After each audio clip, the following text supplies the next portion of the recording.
LS cam swap, what's it worth? How much power is a cam swap worth on a 4.8? What about a 5.3? Or a 6.0?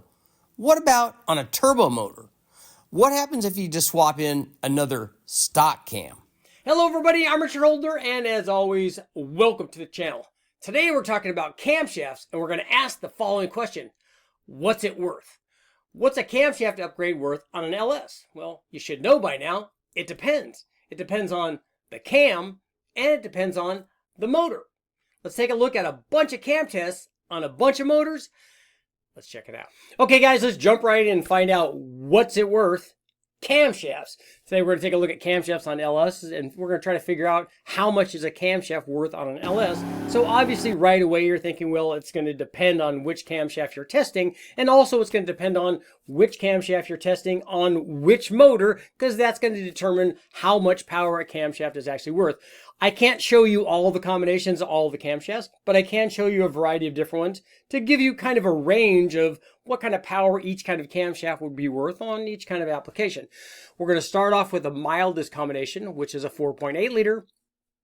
We're going to compare the stock cam to a mild camshaft upgrade, in this case a Brian Tooley Racing Truck Norris NSR cam. So it's a camshaft that doesn't even require a spring upgrade with the smallest springs, let's say, the lightest springs that they use in these 4.8 and 5.3 with the really mild factory camshaft. So we had a 4.8 liter from the wrecking yard. This one had 706 heads on it. It had the factory truck intake manifold on it. It had an AccuFab standard size throttle body on it. We had 1 3/4 long tube headers with collector extensions on it. We were controlling this with a Holley ECU, and obviously we optimized air, fuel, and timing.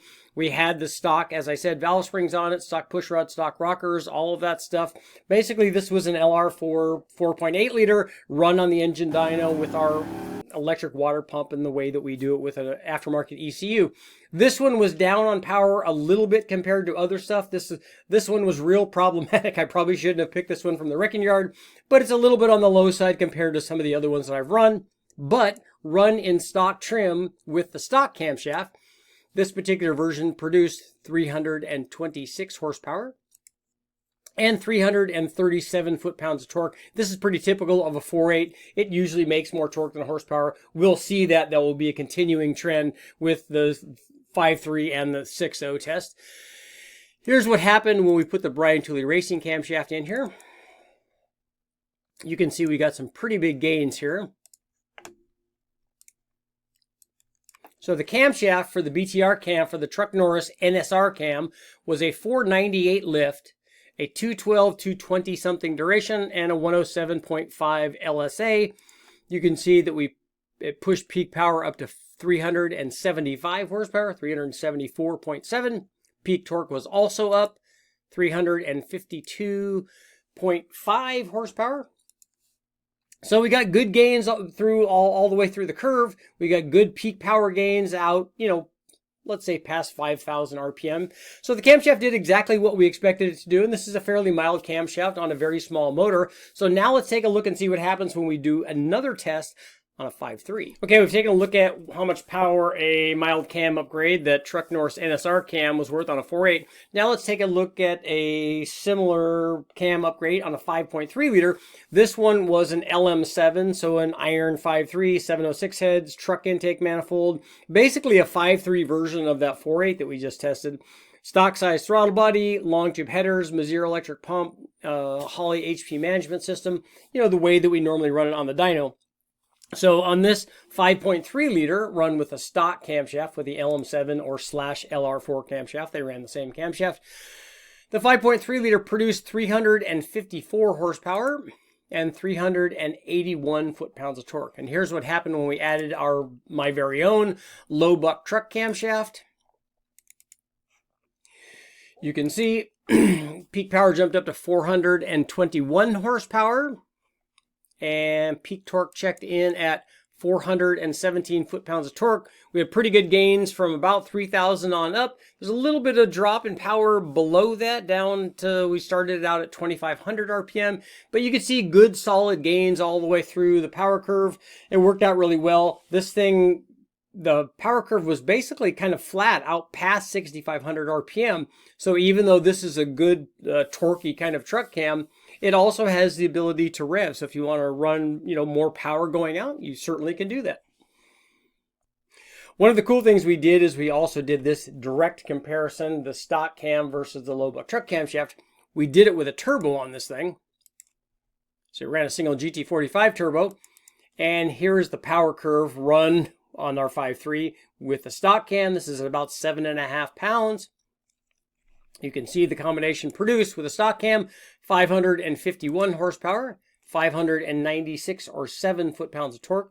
Did very well, and this is why I recommend turbos with stock cams all the time, because you can see you just get a ton of power. The curve is nice and smooth, so they work very well, but they don't work as well or make as much power at the same boost level as if you were to do the same thing with a camshaft in it. Here's with the turbo and the low buck truck camshaft. You can see very similar gains to what it did NA, and this is the thing that I've been telling people for a long time, forever, that yes, every cam is a turbo cam, including this kind of low buck truck camshaft. What that means is the gains that you get naturally aspirated and the power curve that you get naturally aspirated from each one of the cams, those will be mirrored when you add boost. So you can see that the power curve is the same with the stock cam. As long as the boost is consistent, the power curve is going to stay the same. And we see the same kind of thing. Once we added like the 7.5 pounds with the low buck truck camshaft, power jumped up to 629 horsepower. And peak torque jumped up to 620 foot-pounds of torque. So you can see the right camshaft on a naturally aspirated one, good. The right camshaft on the turbo combination, also good. Okay, so far we've taken a look at a 4.8 and a 5.3 with aftermarket camshafts, but I wanted to include some stock camshafts as well, because the 4.8 and 5.3 are equipped with what is the mildest of all of the factory cam offerings, that LR4 or LM7 camshaft. Even some of the factory camshafts are considered an upgrade, but I wanted to show you what the trade-offs are associated with taking that truck camshaft out and maybe putting something bigger in, LS2, LS3, LS1, LS6, including the one that I'm going to show you is that I want you to take a look at is the LS9, because it makes a lot of power, but there are trade-offs inherent with it. But this also gives you an idea what would happen if, because a lot of guys will get rid of these things for nothing. You could get them for free, you get them for 10, 20, 30, 40, 50 bucks, whatever it is. You can get them online, and so a guy that upgraded his camshaft put one of our truck NORRIS cams, or one of the BTR truck NORRIS cams, or my low buck truck, or any of the aftermarket cams, Chopper, whatever.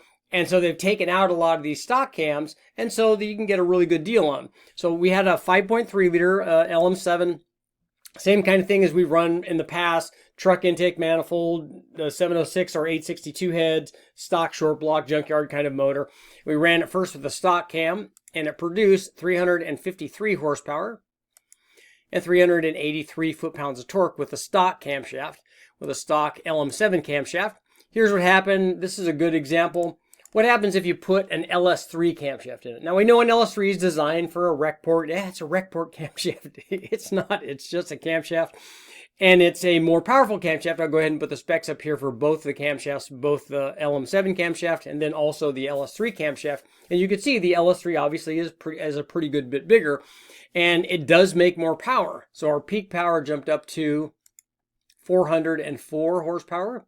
Peak torque was also up to 397 foot-pounds, but you can see below 4,100 RPM, the smaller truck cam actually made a little bit more torque. Not a lot, but below 3,000 RPM, it's a pretty good bit of torque loss there going from the stock truck cam to the LS3 cam. But on the top, if you're talking about charging hard on the big end, even a factory cam can make pretty good power.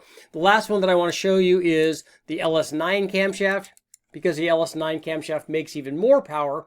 So out at the peak, 419 horsepower, picked up another 15 over the LS3 camshaft, but you can see that it lost a ton of power down low. The LS9 camshaft is a common upgrade for guys, wanting more power, and for good reason. It does make good peak power, but it loses power a lot. Compared to the LS3 cam, it's down on power below 5,200 RPM. And compared to the stock cam, it's down on power below 5,500 RPM or 4,500 RPM, and it loses a lot. I mean, down low here compared to the stock cam, 306 versus 348. So it's down 42 foot-pounds down there at 2,600. Good power from stock cams, but you are going to trade torque. Okay, our final test was run on a 6-liter, and this was actually an LS2, aluminum 6-liter LS2, a crate motor from GM Performance Parts. Shout out to the guys at Gandred Chevrolet. Thank you very much for sending that way back when we were doing all this testing. But we ran the thing in a number of configurations because we did a ton of testing with this thing.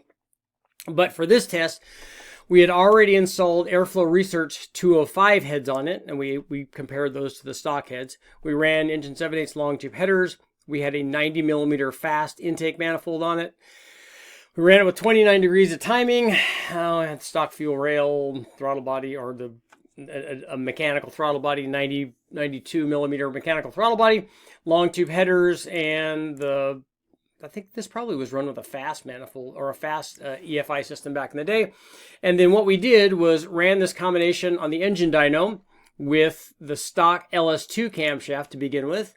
And so our AFR headed LS2 with the stock camshaft made 501 horsepower and 487 foot-pounds of torque. Here's what happened when we did a camshaft upgrade. We put a comp camshaft in this thing. I'm going to take a look here at our comp camshaft specs. It was a custom camshaft that they had done, and this one was an XER low, which were fairly aggressive. This thing had 585 lift. It had a 230-232 degree duration split and 114 degree lobe separation angle. And you can see we got a pretty good power gain from that compared to the factory LS2 camshaft. Peak power was up to 565 horsepower. Peak torque was up also to 400 and did we get 499? No, 498 foot-pounds of torque. You can see we got decent power gains, a little bit through most of the curve as we have come to expect on these cam swaps. You get a lot better power gains, out near and out past the horsepower peak. I'm Richard Holder. Please make sure like, share, subscribe, ring the bell, do all that stuff, and I will keep testing. Camshafts can be worth a lot of power. Just depends on the cam and what you test it on.